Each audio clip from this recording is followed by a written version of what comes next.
lebih penting menjadi suami yang baik atau menjadi ayah yang baik? Iya. Pertama, dua hal itu kan bukan untuk diadu, tapi semua itu bertahap. Ini juga nih ada stigma, gue tuh sering banget denger kalau misalnya suaminya selingkuh, ceweknya disalahin. Kalau menurut lo, kalau Iya, kalau dia dapat cowok yang baik bertanggung jawab, misalnya nih dapat pacar ya, tiba-tiba dirusak sama pacarnya bro, ya amit-amit lah, ntar seks bebas, dihamilin, narkoba.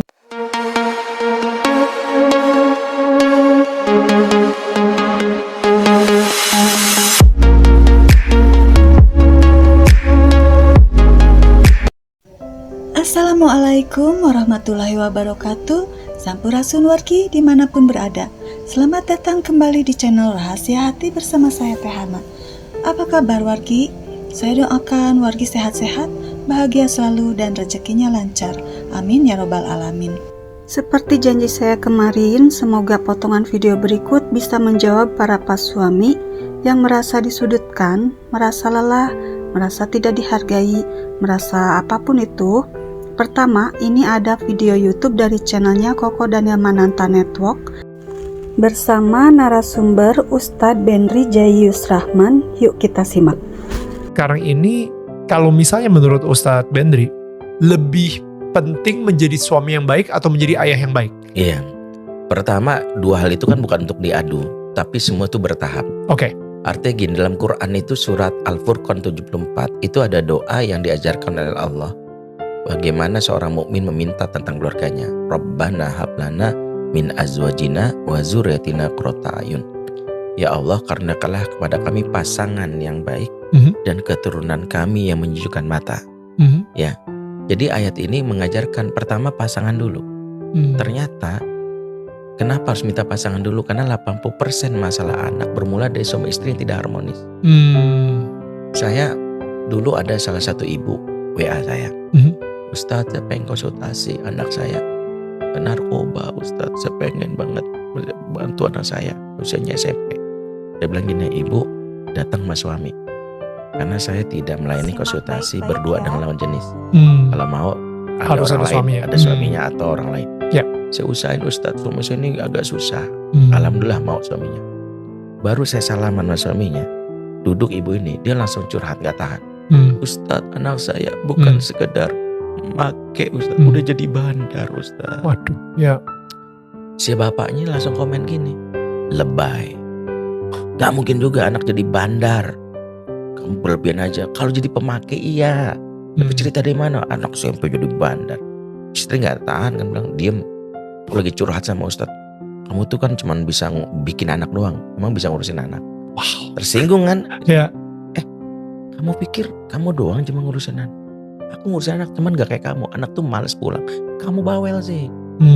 Terus akhirnya saya bilang, udah oke. Kan ada saya kan. Akhirnya istri bilang, maafin Ustaz, suami saya begini. Ya, saya tenang. Kita gak usah ngomongin anak dulu, boleh gak? Saya tanya, ibu, boleh saya tanya? Ya Ustaz, berapa tahun nikah? 17 tahun Ustaz. Gimana bu rasanya menikah sama suami?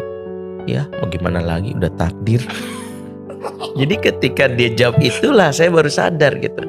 Bukan masalah bab iman tentang takdir itu yang kita bahas, tapi ketika seorang wanita menyimpan emosi negatif, tanpa sadar itulah dibuang ke anak. Jadi anak-anak banyak kecepatan emosi ibunya itu membuat dia gak nyaman tinggal di rumah. So good. Ya. Jadi saya belajar gitu. Ketika ibu itu, jadi kan Quran itu punya filosofinya gini dalam surat Al-A'raf 58. Wal baladu thayyibu yakhruju nabatuhu bi'izni rabbih. Tanah yang baik akan keluar darinya tanaman-tanaman yang baik. Jadi ibu itu, wanita itu diibaratkan Quran itu seperti tanah. Ya kalau di ayat yang lain saat jadi istri disebut nisa'ukum hathulakum. Istri-istrimu ibarat tanah ladang tempat kau bercocok tanam. Jadi begitu halusnya bahasa Quran tentang bagaimana istri saat menjadi istri melayani disebut tanah ladang. Bisa digarap. Tapi saat jadi ibu disebut tanah yang luas. Nah kalau tanahnya baik, keluar tanaman yang baik. Nah kondisi banyak perempuan, tanahnya itu yang gak baik. Akhirnya tanaman yang gak baik. Tanah itu kondisi emosinya, mental healthnya. So good. Nah itu pengaruh mental health dari mana? Dari suami.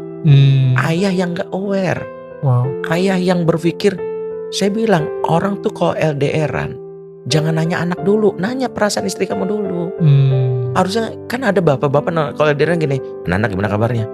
Lu nggak mikirin istri lu itu berjibaku seharian. Ya. Harusnya nanya, kamu hari ini bahagia nggak saya?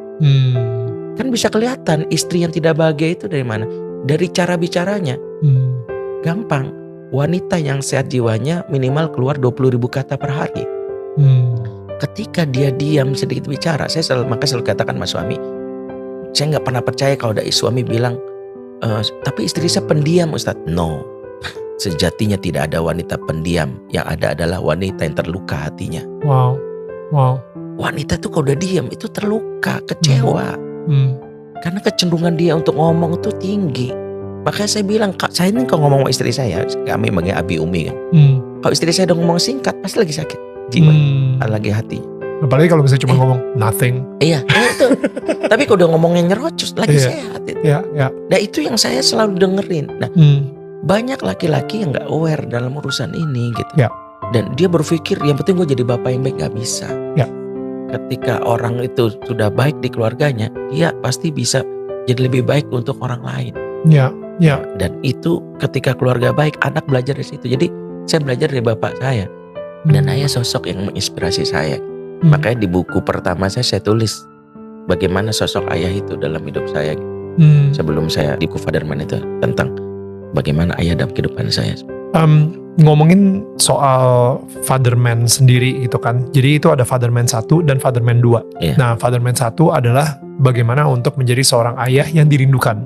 Kalau misalnya di Fatherman 2 justru menjadi suami gitu ya. Jadi ternyata sebelum menjadi ayah harus menjadi suami. Betul. yang dirindukan dulu. Betul. Gitu. Apapun itu. Saya ingin, akhirnya saya belajar polanya. Saya bilang jangan kamu ngaku pengen jadi ayah yang baik kalau istrimu tersakiti. Ya. Istri itu PR-nya kita. Seperti itu ya Wargi. Sebelum menjadi ayah yang baik, jadi suami yang baik dulu. Itu bukan tuntutan, tapi kewajiban. Jangan merasa dituntut. Saya jadi ingat kata-kata Ibu Dr. Aisyah Dahlan bahwa istri bahagia, anak-anak 3 kali bahagia. Ini adalah pondasi yang harus dibangun. Sejak Pak Su mengucapkan ijab kabul, karena Pak Su menjadi kawam, seperti Ustadz Felix jelaskan di video sebelumnya, yang ini ya, artinya pilar. Jadi Pak Su harus membangun pilar-pilar rumah tangga dengan pondasi kebahagiaan istri, yang pasti anak ikut bahagia. Maka Pak Su akan menjadi pemimpin, menjadi raja di dalamnya. Tapi kalau pilarnya hancur, bangunan hancur, Pak Su mau berdiri di mana? Pak Su mau duduk di mana? Singgasananya juga hancur. Baik Wargi, kita ke video kedua dulu. Ada dari channel YouTube Bang Densu, Curhat Bang, bersama bintang tamunya A.A. Raffi Ahmad. Ini juga nih ada stigma, itu sering banget denger kalau misalnya suaminya selingkuh, ceweknya disalahin. Kalau menurut lo, kalau suami selingkuh, yang salah siapa? Suaminya bro. Ih cuy, cakep banget ya. Itu suaminya. Iya. Itu suaminya. Enggak, karena gini buat gue tuh. Suaminya, gue sama. Suaminya. Gue setuju suaminya. Kenapa suaminya? Ini suami nih. Suami itu kan punya istri. Iya. Punya anak. Anak lu salah, disalahin siapa? Kepala rumah tangga. Kepala kan? rumah tangga. Istri yang salah siapa? Kepala rumah tangga, Kepala bro. rumah tangga. Kenapa sampai begitu? Itu pasti. Iya, ini kan bukan masalah Bukan, personal, masalah kepandangan Betul, umumnya betul. aja. Kenapa ketika ada sebuah perselingkuhan yang jadi salah istrinya, terus ada yang bilang gini, iya kan suaminya tuh kasar, istrinya melayaninya nggak bagus, istrinya melayaninya nggak bagus. Ajarin dong. Iya ajarin dong, itu kan cowoknya resiko. ajarin dong. Selingkuh kan bukan sebuah pilihan untuk sebuah kondisi rumah tangga yang tidak berjalan sesuai dengan apa yang lu inginkan. Nah, kenapa salah suami? Karena Pak Su tidak membangun pilar. Pak Su tidak mengajarkan hal yang baik buat istri, malah menjerumuskan.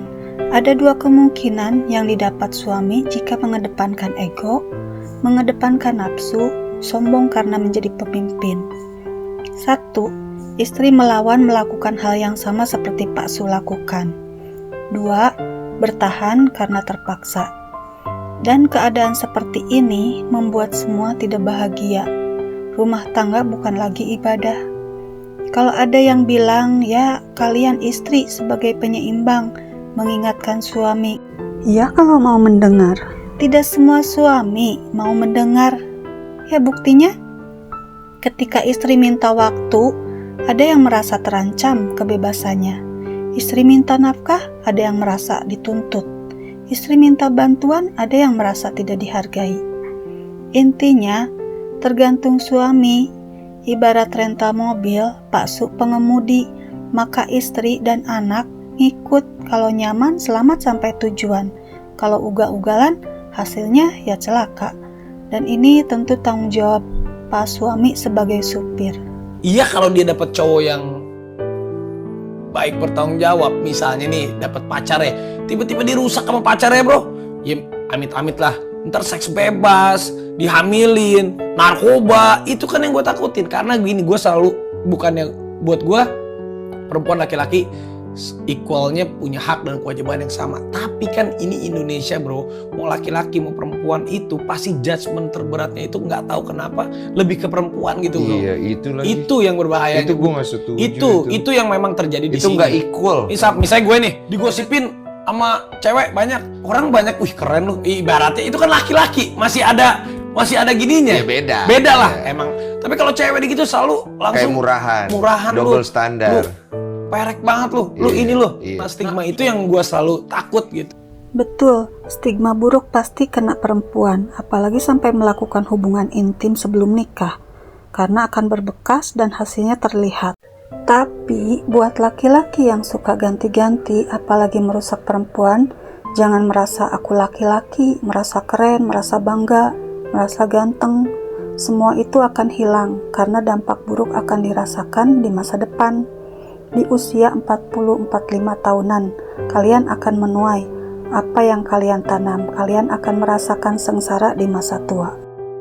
Baik wargi, seharusnya sudah sangat jelas ya kedua video ini, bahkan dari video-video sebelumnya.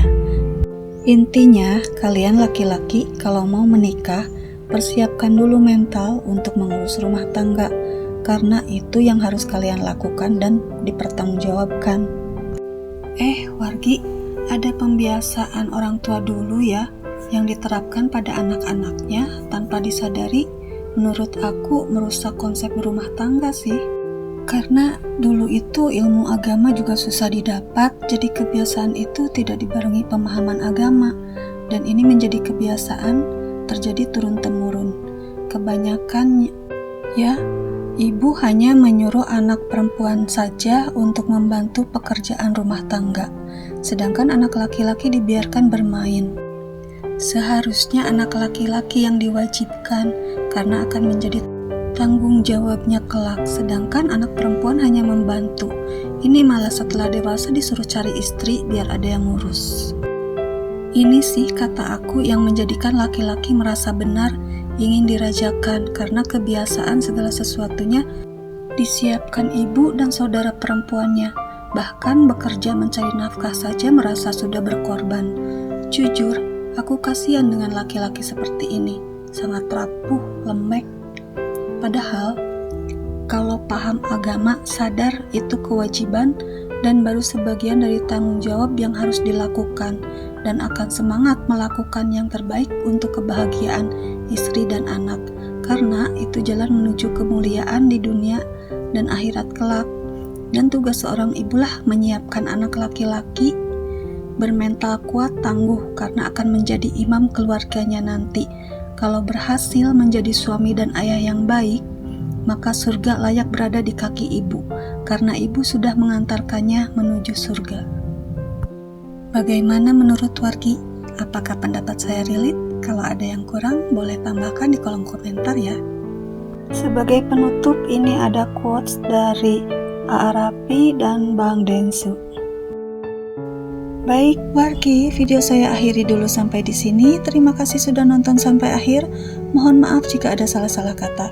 Apabila video ini bermanfaat, mohon dukungannya dengan menekan tombol subscribe, like, share, and comment jika ada masukan dan saran-saran supaya channel ini semakin berkembang. Jangan lupa nyalakan lonceng notifikasi supaya kita bisa berjumpa lagi. See you next video. Wassalamualaikum warahmatullahi wabarakatuh. Sampurasun.